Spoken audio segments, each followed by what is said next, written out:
हरे कृष्णा। जगत गुरु श्रील प्रभुपाद महाराज की जय।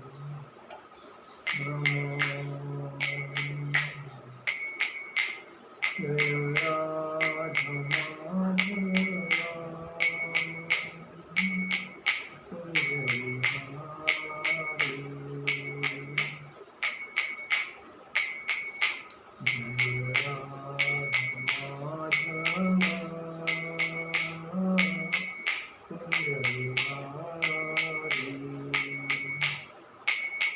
गोपी जना वल्लभा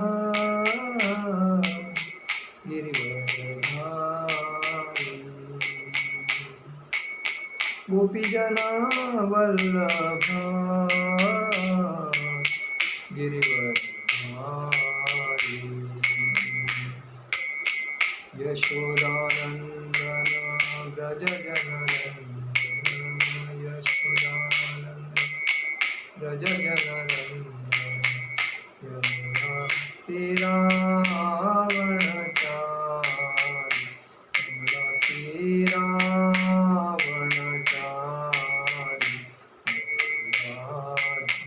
माधव कुंजबिहारी। हरे कृष्णा कृष्णा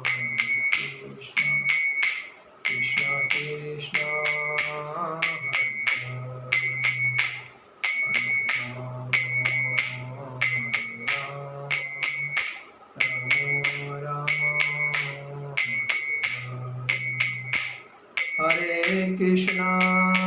हरे कृष्णा कृष्णा कृष्णा हरे हरे हरे राम राम हरे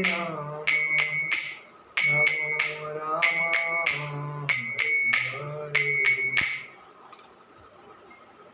जय ओम विष्णुपाद परमहंस परिव्राजकाचार्य अष्टोत्तर शत श्री श्रीमद भक्ति वेदांत स्वामी शील प्रभुपाद महाराज की जय।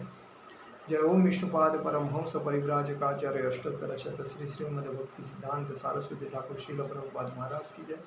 अनंत कोटि वैष्णव वृंद की जय। नामाचार्य श्री हरिदास ठाकुर की जय। प्रेम से कहो श्री कृष्ण चैतन्य प्रभु नित्यानंद श्री अद्वैत गदाधर श्रीवासादि गौर भक्त वृंद की जय। श्री राधा कृष्ण गोपीनाथ श्याम कुंड राधा कुंड गिरि गोवर्धन की जय।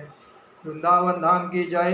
नवदीप धाम की जय। अयोध्या धाम की जय। गंगा देवी की जय। यमुना देवी की जय। तुलसी देवी की जय। भक्ति देवी की जय। हरिनाम संकीर्तन की जय। गौर प्रेमानंदे हरि हरि बोल। समवेद भक्त वृंद की जय। समवेद भक्त वृंद की जय। समवेद भक्त वृंद की जय।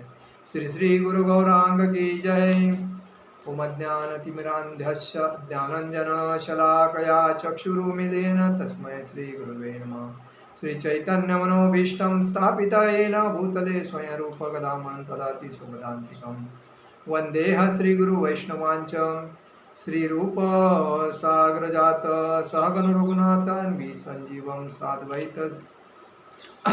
साद्वैत सावधूत परिजन सहित कृष्ण चैतन्य देव श्री राधा कृष्ण पादान सहगण ललिता विशाखान्वितांच। हे कृष्ण करुणा करुणा सिंधु दीनबंधु जगतपते गोपेश गोपिका कांत राधा कांत नमस्ते। तप्त कांचन गौरांगी राधे वृंदावनेश्वरी विश्वानुसुते देवी प्रणमामि हरिप्रिय वाञ्छाकल्पतरुभ्यश्च कृपा सिंधु एव पतितानां पावने वैष्णवेभ्यो नमो नमः। गुरुवे गौरचंद्राय राधिकाय पराधिये कृष्णाय कृष्णभक्ताय तद्भक्ताय नमो नमः।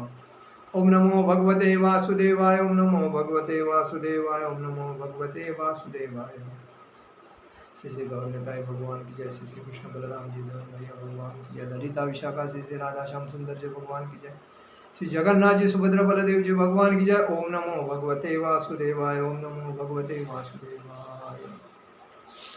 आज का जो प्रवचन है हम राधा रमन जी ये जो प्रकट हुए ये गोपाल भट्ट स्वामी गोपाल भट्ट गोस्वामी महाराज जो उनके माध्यम से वो जो पूजा करते थे उस माध्यम से राधा रमन जी का आज का प्रकट दिन है। और हम लोग बात जो करने वाले हैं तो गौतम बुद्ध के ऊपर। जो गौतम बुद्ध जो थे ये भगवान विष्णु के 9वें अवतार थे।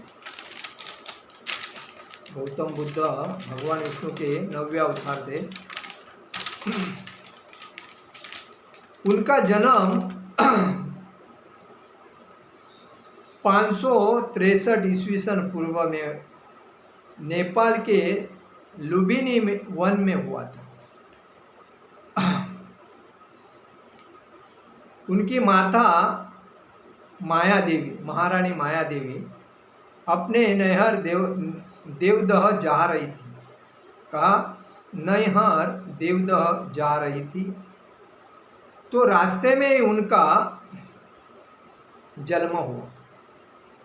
और इनका जन्म होने के बाद 7वें दिन में उनके माताजी का नाम महारानी माया देवी, उनके 7वें दिन में स्वर्गवास हुआ।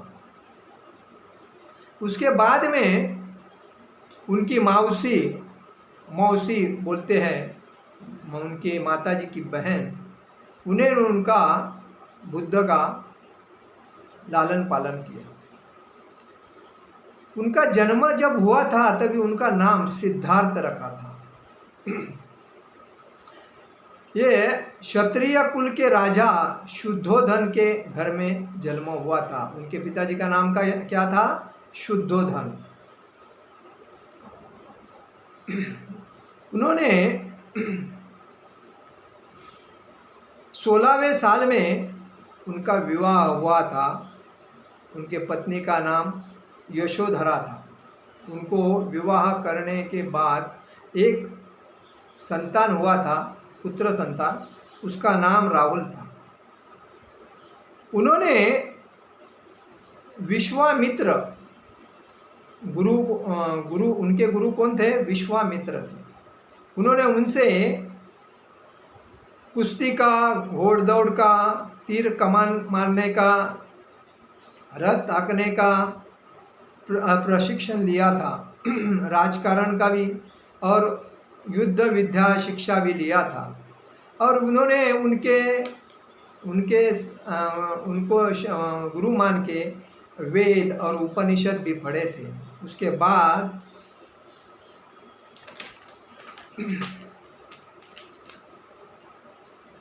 उनका जन्म जो हुआ था तो वैशाख मास पूर्णिमा के दिन में, मतलब आज का जो दिन है उसी दिन में हुआ था। वो भगवान विष्णु के 9वें अवतार है। वो बुद्धा नेपाल के कपिलवस्तु लुम्बिनी है, उनके जो गांव है वो नेपाल में है। कुशीनगर, यहाँ बुद्ध के परिनिर्वाण हुए थे। परिनिर्वाण कहाँ हुए थे? कुशीनगर में परिनिर्वाण हुए। वो गए के 10 किलोमीटर में पिंपल वृक्ष जो था, उस वृक्ष के नीचे ध्यानस्थ बैठे थे और वहाँ उनको ज्ञान प्राप्त हुआ था। आज भी उधर है वो। उसी वजह से उनको ध्यानी वृद्ध कहते हैं। बनारस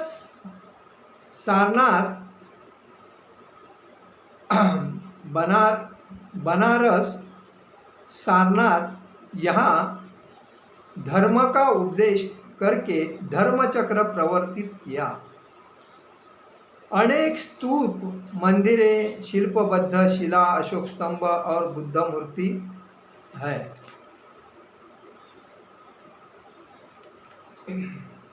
उन्होंने समाज को जो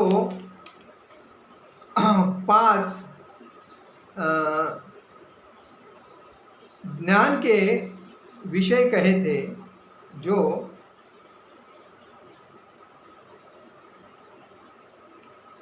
एक था, उन्होंने समाज को कहा था कि अहिंसा और सत्य का मार्ग अपनाना। उन्होंने कौन सा मार्ग अपनाया था? अहिंसा। हिंसा नहीं करना चाहिए और सत्य से ही आदमी को चलना चाहिए। लेकिन उनका वो धर्म लेने के बाद भी, बौद्ध धर्म स्वीकारने के बाद भी लोग अहिंसे के ऊपर, अज्ञान के ऊपर, असत्य के ऊपर साथ चल रहे हैं, क्योंकि कलयुग में उनको ज्ञान देने वाला कोई उनका गुरु ही नहीं है, ऐसा लगता है। तो जो गौतम बुद्ध के जो अच्छे अच्छे बुक्स पढ़ने के बाद अगर आदमी ज्ञानी बने तो ठीक है, लेकिन बौद्ध धर्म की स्थापना उन्होंने की थी, लेकिन जिन्होंने बौद्ध धर्म स्वीकार किया वो लोग आज भी अहिंसा करते वक्त दिखते हैं और असत्य के रास्ते पे चलते, सत्य के नहीं, क्योंकि उन्होंने बोला था हिस्सा करते हुए दिख रहे हैं, अहिंसा और सत्य का मार्ग अपनाना। कोई भी अगर धर्म स्वीकारता है, बौद्ध धर्म, तो अहिंसा, कभी किसी की हिस्सा नहीं करना चाहिए। कोई प्राणी रहे, मनुष्य रहे, कीटक रहे या पशु रहे, गाय भैंस बैल, किसी की भी, हरिण, किसी की भी मतलब हिस्सा नहीं करना चाहिए। और जो भी है वो सत्य, एक वचनी होके, एकनिष्ठ होके सत्य के मार्ग ही चलना है, ये उन्होंने बताया था। लेकिन लोग कहाँ धर्म स्वार्थ के वजह से अंधे हो गए, कलयुग में चल रहे, एक दूसरे का सुन के लोग असत्य पे चल रहे हैं, असत्य करते हैं, अहिंसा हिस्सा करते चलते रहते हैं। उन्होंने और क्या बताया था, वर्तमान का ध्यान रखो, जो अभी चल रहा है ना उसको अच्छा तरह ना, भविष्य में क्या किया था, आगे मैं क्या करूँगा, ये मत सोचो। आपको जो अभी जो चल रहे हो ना, ये वर्तमान में ध्यान रखो, मैं क्या कर रहा हूँ और मैं कैसा कर रहा हूँ।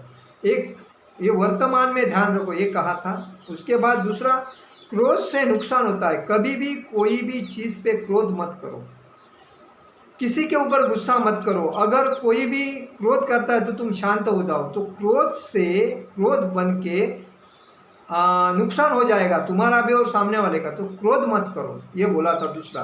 तीसरा, स्वयं पर विजय पाओ, मतलब दूसरे को जीतने को मत जाओ, खुद के साथ कंपटीशन करो, खुद के साथ कंपटीशन करके खुद को जीत करो, और खुद से जीत जाओगे तो दुनिया किससे जीत जाओगे, ऐसा कहा था। और चौथा क्या कहा था, संघर्ष करने के टाइम पे मन को शांत रख के कोई भी काम दिल से करना चाहिए। इधर कोई भी कंसंट्रेशन इधर उधर नहीं, बुद्धि को इधर उधर नहीं फैलाना चाहिए, ध्यान में रख के शांत मन से सुखद संघर्ष उसके पीछे लगना चाहिए बार बार। कोई भी चीज़ करते हो, कोई ताबड़तोड़ तो कोई चीज़ मिलती नहीं, तो आपका ध्यान रखना चाहिए मेरा गोल उधर है, तो मुझे उसके लिए संघर्ष करना चाहिए, और वो पूर्ण होता है तभी आप सक्सेस हो जाओ। तो वही बोले थे, आनंद से सुखद संघर्ष करते रहो।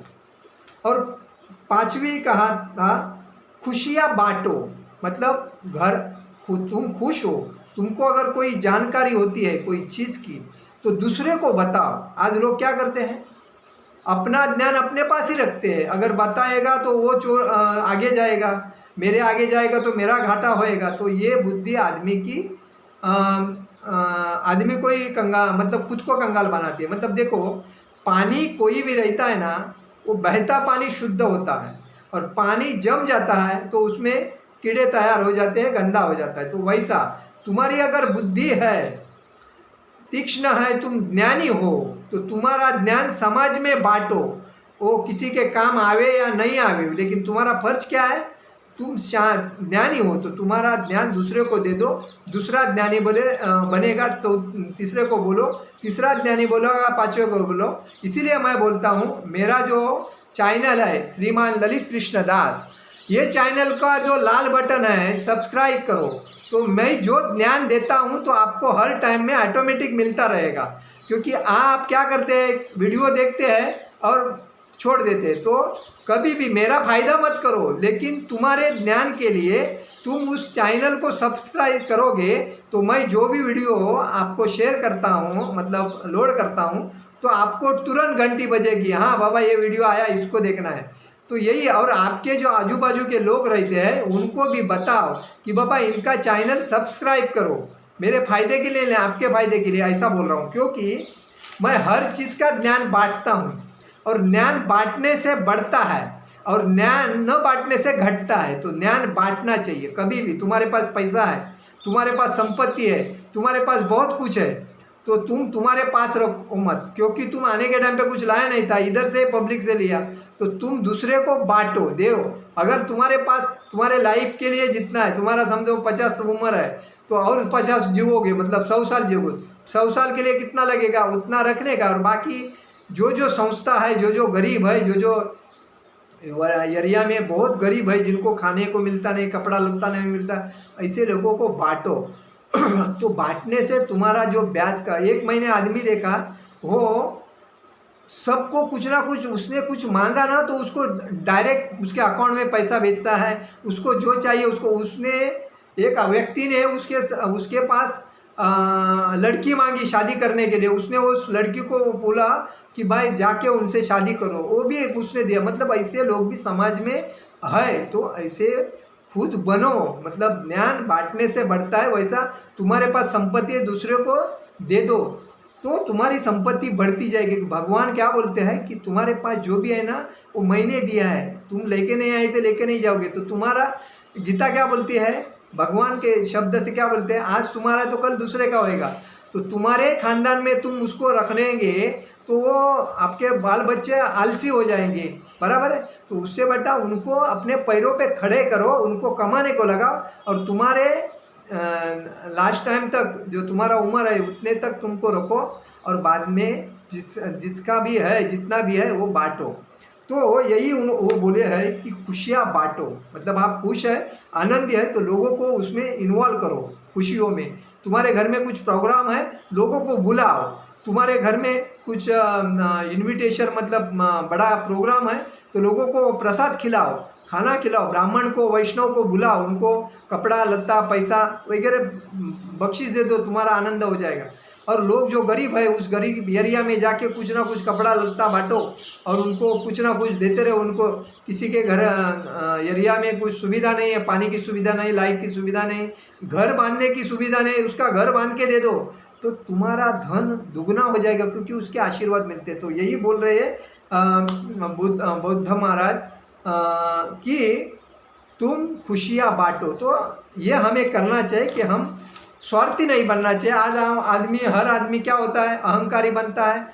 जब पैसा आता है तो अहंकार आ जाता है, संपत्ति होती है अहंकार आता है, और अपने से ऊपर कोई जाना नहीं चाहिए, अपने से नीचे रहना चाहिए। ये जो अहंकार आदमी को इंसान हैवान बनाता है, और हैवान के वजह से आदमी अपनी जितनी भी माया कमाई है वो गवा देता है। इसीलिए बांटो, तुम्हारे पास जो भी है वो बांटो। तो आज गौतम बुद्ध भगवान गौतम बुद्ध ये भगवान विष्णु के 9वें अवतार थे, उसके ऊपर हम लोग थोड़ा चर्चा किया।